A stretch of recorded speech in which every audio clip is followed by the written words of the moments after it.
चुगलखोर पड़ोसी। क्या कर रहे हो? छत पे जाके अखबार पढ़ूंगा। बस यही करो। तुम्हें पता भी है कि बहू क्या गुल खिला रही है। उसने नया फेसबुक अकाउंट बना लिया है। रोज 10 फोटो डालती है। हमारे परिवार की तो नाक कटवा देगी ये। और तुमको ये बात कैसे पता चली? अरे पड़ोसन ने बताया। उसकी बहू भी फेसबुक पर है ना, तो उसको पता चल गया।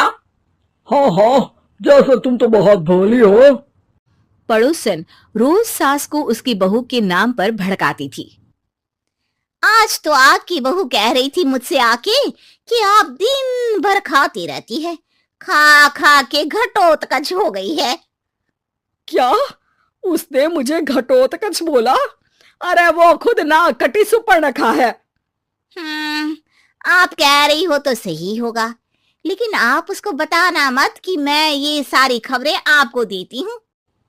शाम को जब बहू पड़ोसन के पास जाती है, आज तो तेरी सास तुझे सुपर्णखा कह रही थी, कल ताड़का भी कह देगी। पता नहीं इतनी अच्छी बहू मिली है, फिर भी वो तुझे राक्षसनी क्यों समझती है? आप कितनी अच्छी हैं। आप मेरी सास की हर बात मुझे बता देती हो, वरना मुझे पता ही नहीं चलता कि वो मेरी पीठ के पीछे इतनी बुरी बात करती है। चालाक पड़ोसन रोज ही दोनों सास बहू के सामने उन दोनों की ही बुराई करती और चुगली करके बातें बता देती, ताकि दोनों में हमेशा लड़ाई होती रहे। आपने तो बस छत पे बैठ के अखबार पढ़ना है और चाय के घूंट पीना है। बहू की वजह से मुझे तो जहर के घूंट पीने पड़ रहे हैं। कल वो मुझे मोटी घटोत्कच बोल रही थी। तो तुम भी तो उसको नाक कटी सुपर्णखा बोल देती ना। हाँ हाँ, वही बोल दिया मैंने उसे। आप मुझे कितना समझते हो। बहुत अच्छे से। मुझे वो ये बात पड़ोसन ने बताई ना, वही तो है आपकी शुभ चिंतक। पर मैं इस बहू को ना सबक सिखा के ही रहूंगी। जरूर सिखाना चाहिए, पर आज तुम मेरे साथ शाम को छत पे बैठना, एक तरकीब बताऊंगा। बिल्कुल बिल्कुल, कितना ध्यान रखते हो जी आप मेरा। मैं ना सब ध्यान रखता हूँ। शाम को जब सास और ससुर छत पर बैठे होते हैं कि यहाँ खड़ी हो जाओ, यहाँ से ना तुमको पता चल जाएगा कि बहू की अगली चाल क्या है। अच्छा, कैसे? सवाल मत पूछो, जैसा कह रहा हूं वैसा करो। थोड़ी देर में ही छत पे बहू की आवाज आने लगती है। मेरी सास लायक ही नहीं है, मुझे पता होता तो सास बहू की भी कुंडली मिलवा लेती पहले ही।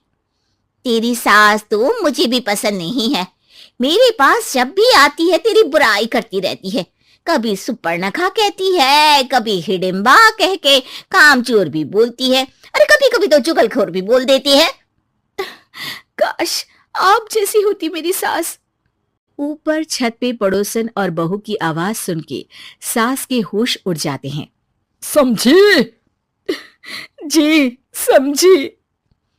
सुबह तुम्हारे सामने ये बहू की बुराई करती है और शाम को बहू के सामने तुम्हारी। मतलब आप सिर्फ अखबार नहीं पढ़ते, सारी खबरें भी रखते हैं। अब तो इस पड़ोसन को भी सबक सिखाना पड़ेगा। शाम को सास बहू को जाके पड़ोसन की साजिश के बारे में बता देती है। हाँ, मुझे माफ कर दो माँ जी। तुम भी अपनी माँ जी को माफ कर दो, इन्होंने भी तो तुमको बहुत कुछ कहा है। अरे बस बस, अब ये सोचो कि पड़ोसन को सीधे कैसे करना है। अगले दिन सुबह पड़ोसन सास का इंतजार कर रही होती है, लेकिन वो देखती है कि वहां सास और बहू एक साथ आ जाते हैं। अरे अरे, आज दोनों एक साथ। हाँ, सोचा कि बहू की पीठ पीछे बुराई करने से क्या फायदा, मुंह पे ही बोलती हूँ मैं। हाँ, मैंने भी सोचा आपको 2 बार मेहनत करनी पड़ती है, एक ही बार में काम खत्म कर लोगी। हैं? वो मैं आप लोगों को कैसे पता चला? क्योंकि ऊपर वाला सब देख रहा है। पड़ोसन ऊपर देखती है, वहां ससुर खड़े होकर हंस रहे होते हैं। मतलब आप हमारी बातें सुन लेते थे? हाँ, सुन लेता था और मजे भी लेता था।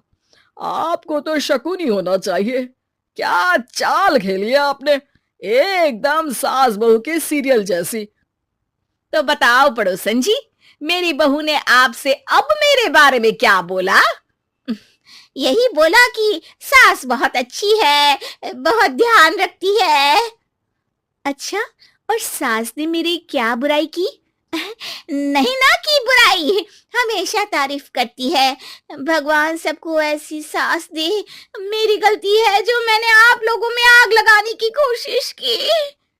पर छत पे लगा हुआ सीसीटीवी, यानी कि शर्मा जी सब देख रहे थे। हाँ जी, मुझे माफ कर दीजिए। माफ क्या?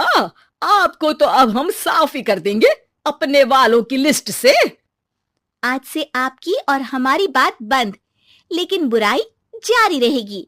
अब आपकी हरकत के बारे में पूरे मोहल्ले को बताना तो पड़ेगा ना आंटी जी।